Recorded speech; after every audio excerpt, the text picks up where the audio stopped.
I'm going to go ahead and get folks checked in here. See that we have Trey Sheldon from the zoning department. Trey, you with us? Sure am. Good morning to you. Good morning. And then it looks like we have two folks under Caitlin McCall. If you two could unmute, tell me your names and who you're representing here today. I'm Caitlin McCall. I'm Christopher Bray. We're the property owners. Okay, great. Looks like we have a Vicky Kessler who's attempting to connect to audio now.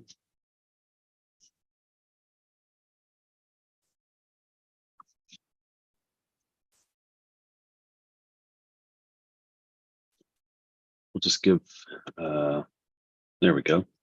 Ms. Kessler, if you could unmute for us.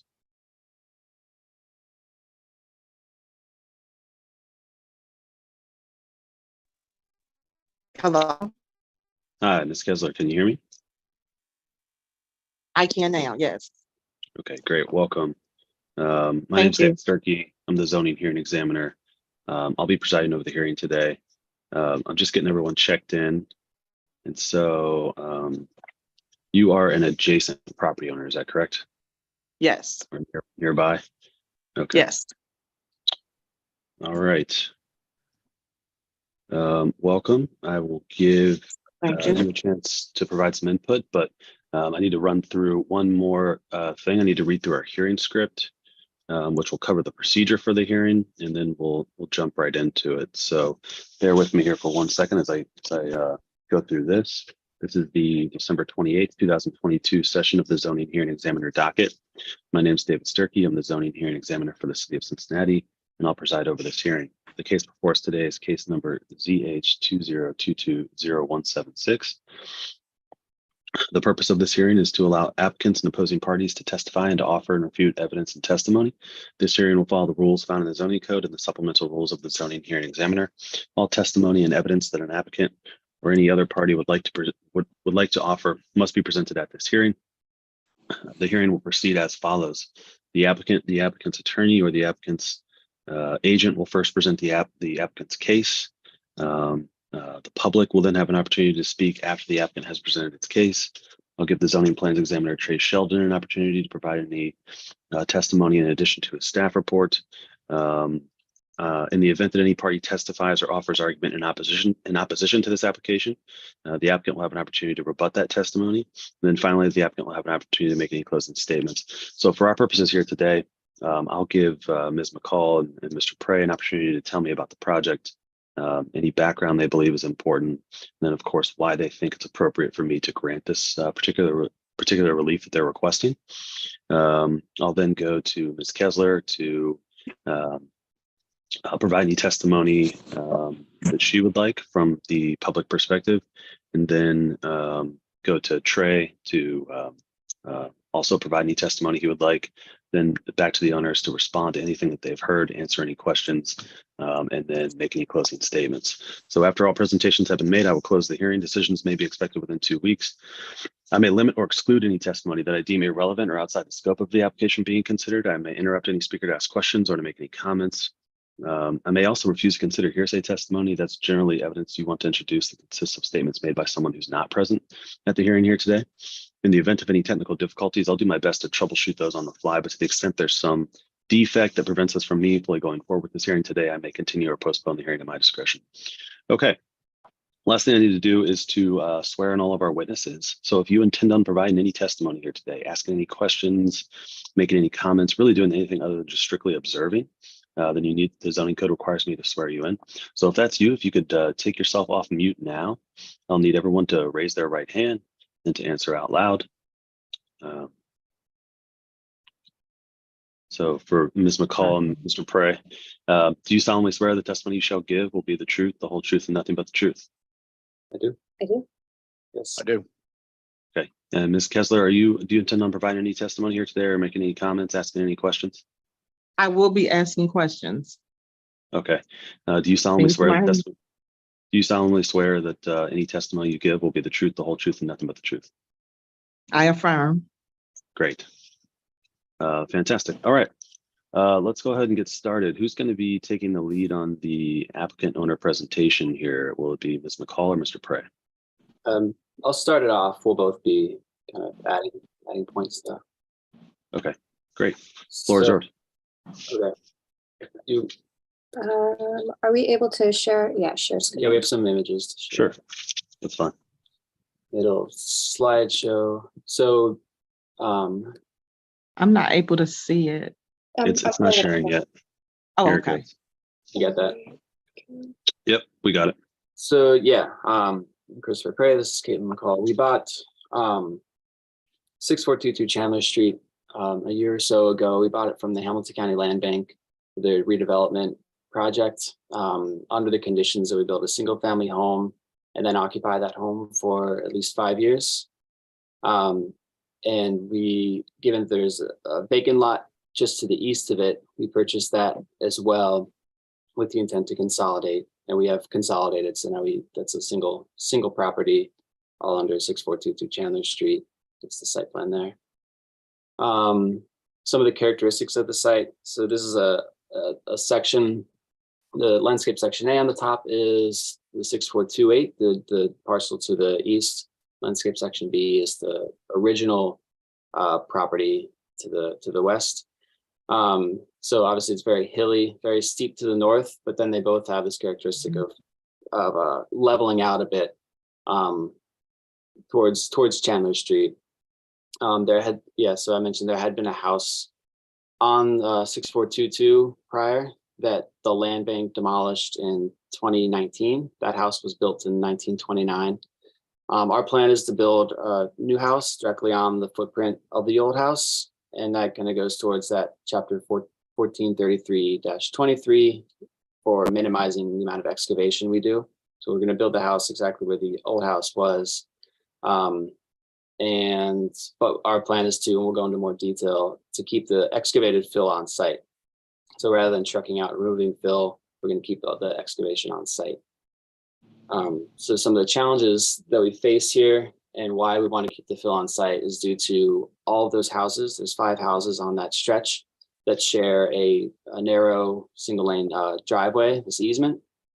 And some of the contractors, the excavator contractors, expressed some concern with bringing too much traffic, too much heavy equipment up and down that easement.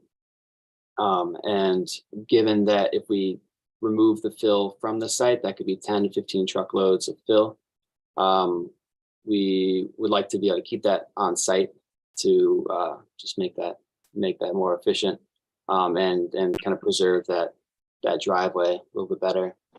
But another challenge is that it's a lot of rainfall sends a lot of surface water down that hill and sort of collects right where the house site would be.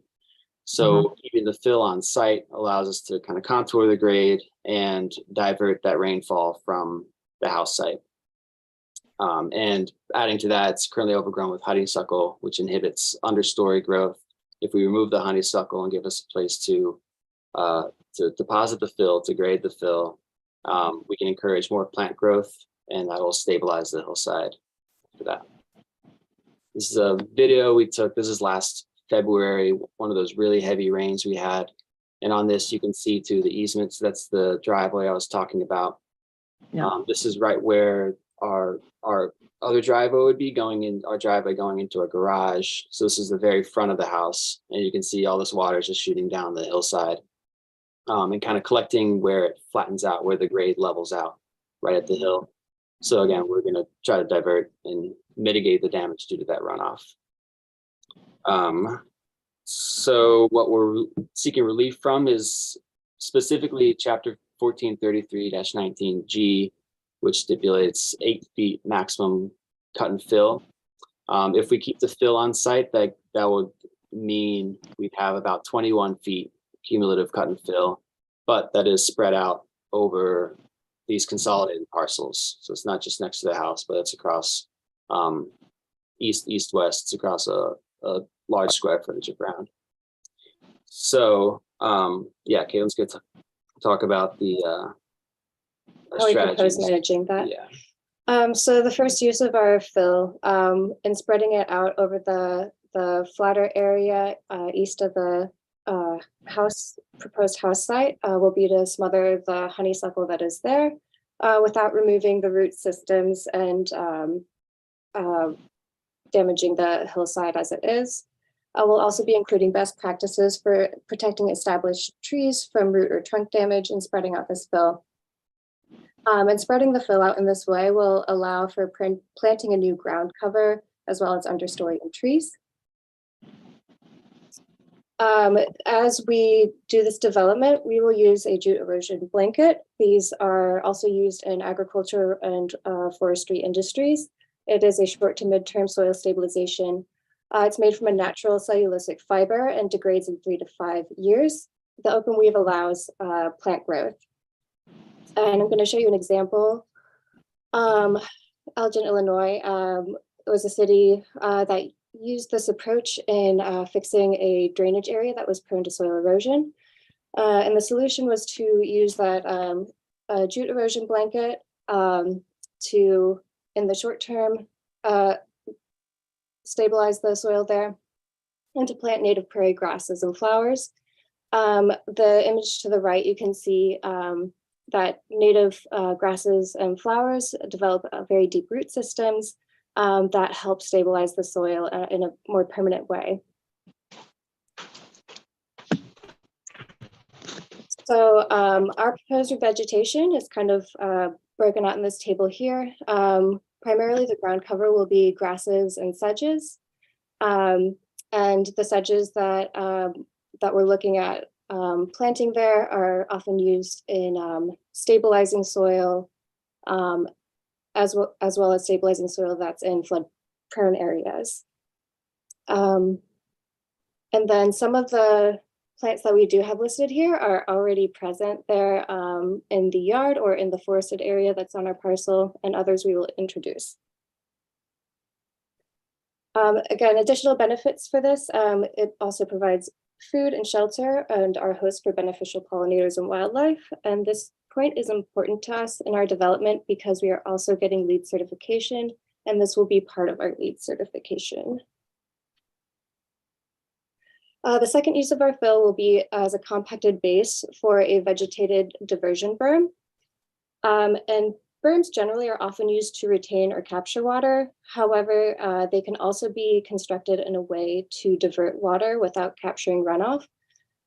So these would be earthen berms that are stabilized by the grasses that I showed you in the table before. And it would look something like this picture here on the slide. But instead of retaining water and letting it soak into the hillside, which is what you might think of when thinking about a vegetated berm, this would be constructed in a way to divert the water from going directly towards the house site, but let it run downhill and towards the street, as it already does. So yeah, just conclude by siting the proposed house on the footprint of the old house and maintaining a modest square footage, which is consistent with just the neighboring houses. We're minimizing the changes to the existing topography, which is part of the requirement in 1433-23. Meanwhile, conserving and preserving the green space, just the vegetation to the hillside. The only thing we need release from is G, the cut and fill, and that's what I went to before. So yeah, that's all we need relief from. The excavation and grading will be supervised by our geotechnical engineer from Alton Witzig, who dug the test pits and did that preliminary soil review for us. So he's going to be on site while we excavate, just to be sure that we're following protocol and doing what's best for the stability of the hillside. Yeah, our proposal increases the value of the property by increasing the longevity of the house foundation and enriching the biodiversity of the hillside. I think that's about it. Okay. Anything else, Ms. McCall? Did you want to say something? Okay. Thank you for that presentation. I have a few questions. I think I'll let Ms. Kessler ask some questions first, if she has any, based on what she's heard today. I think I'm pretty good based on what I heard. But I did want to mention that rainfall, the water that flows down the hill. Are you guys anticipating doing anything with the hillside that's past the access road Like between the that goes down to Chandler. Chandler? Yeah. Yeah, not But really. I mean, I know part of that is like city property, but yeah, we weren't gonna, like, it's all trees there right now. But in front of our property, it's kind of half trees and half just lawn. I guess we wouldn't be And- sure like what we're allowed to do because that's technically not part of our property. Okay, because that will be my concern where the rainwater would come from. Like if anything was touched in that area, Mhm. water would start flowing down by huge amounts, just flowing down the road there towards our Yeah. home. Okay, yeah, I mean, the idea, I know there's sewers and gutters on Chandler Street. So currently it just comes down and it flows down the driveway, down the easement, and that sort of trickles down and gets to the sewer that way. And I don't think, and what we're doing is going to do much to change that other than just keeping it from the house. Like it's still just going to get down to the sewer, Okay. the easement and to Chandler Street. But yeah, it shouldn't be any different from how it is now, other than for our purposes, just keeping it from flooding our basement. Okay. So. That was the only question I really had, because I think you addressed the issue with the trucks coming up and, you know, getting dirt and all of that. Definitely we want to make sure that hill stays stable, Right. because that could definitely cause a mudslide and everything will be down. Yeah, that's the main thing. I mean, seeing how much water comes down there, and it's tricky topography, a lot of contours, a lot of steep ground, and but yeah, again, I thought by just basically putting the house where that house was already. I mean, there had been a house on that site for Yes. like 80 years, 90 years. Not doing any other changes besides that, just kind of putting a house back in that same spot. Okay. That's all I have. Okay, thanks, Ms. Kessler. welcome. So yeah, my question is about the actual cut into the hill and exactly how deep the excavation will be in order to put the basement in there. Do you want me to pull up the? the I'll pull that up. You can use any materials you think would be helpful. I think it's about 6 from the top of the ground to the bottom excavation, about 6 or 7 feet. Okay. Yeah, and that's just to get the basement there. Oh, it is. I think. Right. Yeah. Oh, we don't have It's just, that. we get to 21 feet because we're kind of excavating the basement and then moving it to ultimately like a higher ground.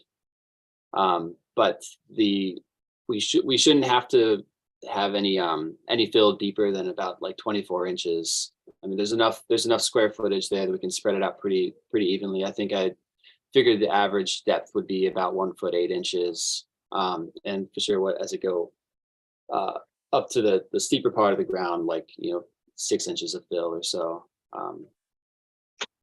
Gotcha. Okay, and will any I'm sort of looking at the development standards and requirements here that you may have reviewed, but will any of the cuts or fill result in cliff-like vertical slopes or any retaining walls? Definitely no cliff-like vertical slopes. I mean, for sure to the east, we can spread it out very, very level. We will have a couple small retaining walls just on the sides of the garage when we enter the garage, because we'll have to cut into the hillside there. But that retaining wall, I think, is going to be about 4 feet tall, tapering down to 6 inches. And that retaining wall is also designed by our structural engineer. Right. Gotcha. Okay. But yeah, just connected to the house. Okay.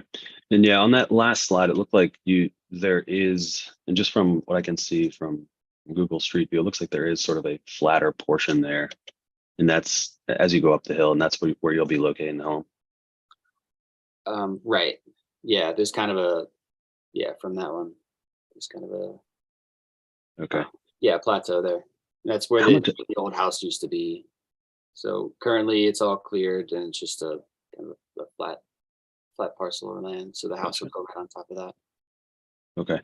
How much excavation are you doing behind the home to level out in that section B to level out the backyard? Like That's how really nothing. I mean, there's an existing retaining wall that's just sort of a dry stack stone wall from probably from 1929 from the original house. And yeah, we really don't plan to do any excavating up Beyond that. there. Yeah, it's really just the basement. okay. And will there be any removal of mature trees from either lot? We're keeping as many trees as we can. We had to remove there's one big hackberry that a tree expert said the health wasn't very good. That it would be smart to remove that, and so we did remove that. There are a couple other mature trees that aren't, so long as they're not getting in the way of construction, we want to keep them. And And as we mentioned in the before, we'll follow best practices to preserve those roots as we do spread out the fill and protect those trees from damage in the process of spreading out that fill. yeah, really the only trees we're removing are ones that we'll need to remove to build the house. Gotcha. Okay. And just so I'm clear, the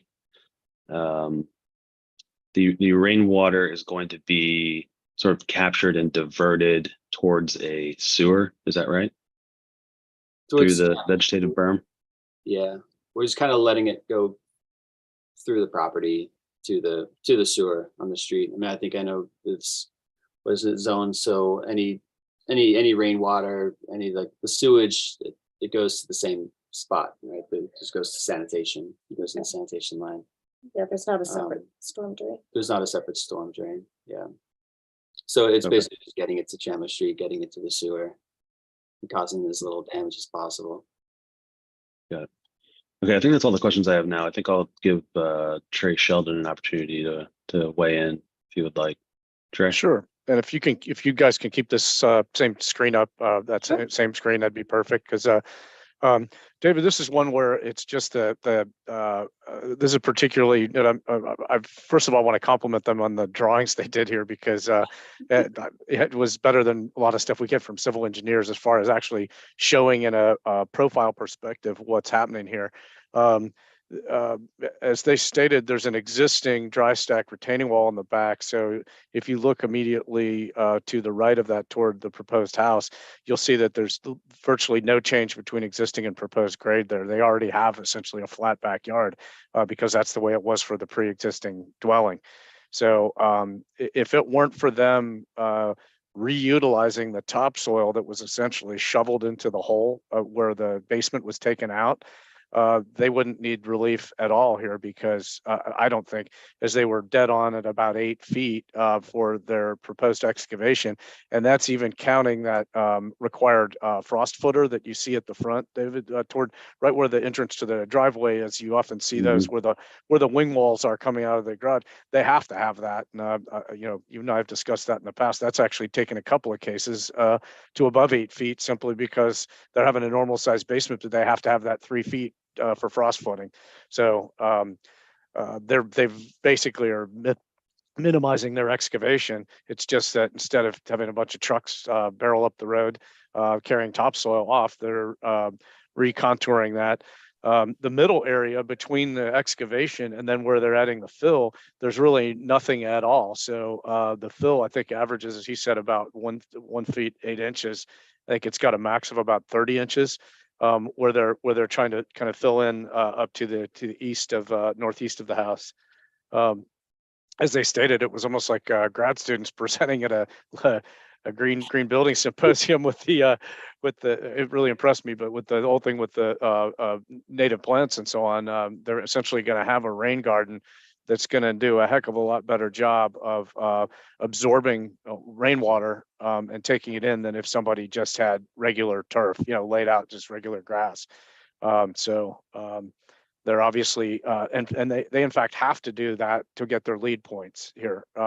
They've chosen that as a component of their lead design. You can choose different elements. Some people really beef up their insulation. Some people do other things for that lead, for those lead points. It's kind of like a system of points to get to the lead level you need for their green building design. And in this instance, they are choosing to landscape entirely with native plants. And so that'll not only, as I said, help with the biodiversity and so on with animals and birds and stuff around there, but it just simply does a better job of holding back, preventing erosion because they have deeper roots. It's not just a, regular kind of grass you'd buy at Lowe's and spread out on the hillside, which should only have roots that were maybe 3 or 4 inches deep. What they're depicting there are plants that'll have 1 foot or 18-inch deep roots, and that'll really help hold the hillside. So I think it would be very effective here, and that's I think that the relief appears to be greater than it actually is. I mean, this is not one big 21-foot cut. This is about a max of 8 feet of cut and an average of less than 8 feet of cut, and then taking that soil that, like I said, they probably just took all the surrounding topsoil and backfilled it into the hole, David. When they took out the other basement, once they pulled the basement out of there, I imagine they just took a backhoe or something, or a back dragged with a skid steer or bobcat and just took that stuff and scraped off the soil and just dumped it in there. And they're just simply reutilizing that same soil that was scraped off denuded part of the landscape and contouring it back into the property. So I think it's a pretty well thought out project, and as they stated, they're going to have Alton Witzig supervising throughout, their civil engineer, to make sure everything's done properly. Okay. Thanks, Trey. Appreciate your work on the staff report and your testimony. Okay. Back to Mr. Prey and Ms. McCall. Anything else you'd like to say, or anything you'd like to respond to that you heard from Ms. Kessler or Mr. Sheldon before we adjourn here today? Not for me. Yeah, not for me. Okay. All right. I think we'll leave it at that. I've had a chance to review the application materials and the staff report. I think based on that and based on the testimony and questions that I've heard here today, I will approve the application. I need to formalize that approval in a written decision that typically, based on the queue right now, takes about a week or two to finish up. As soon as I finish that decision, I put it into a PDF and I email it to everybody who's in the hearing here today. So you all will have a copy of that really just moments after it's complete. To the owners, you can work with Trey after you have that decision to get all the permitting approved. Okay, so that'll be an additional step after this is do the building plan exam and the permitting. So I haven't heard from them since we Right. submitted. Have you already applied for permitting for everything? Yeah.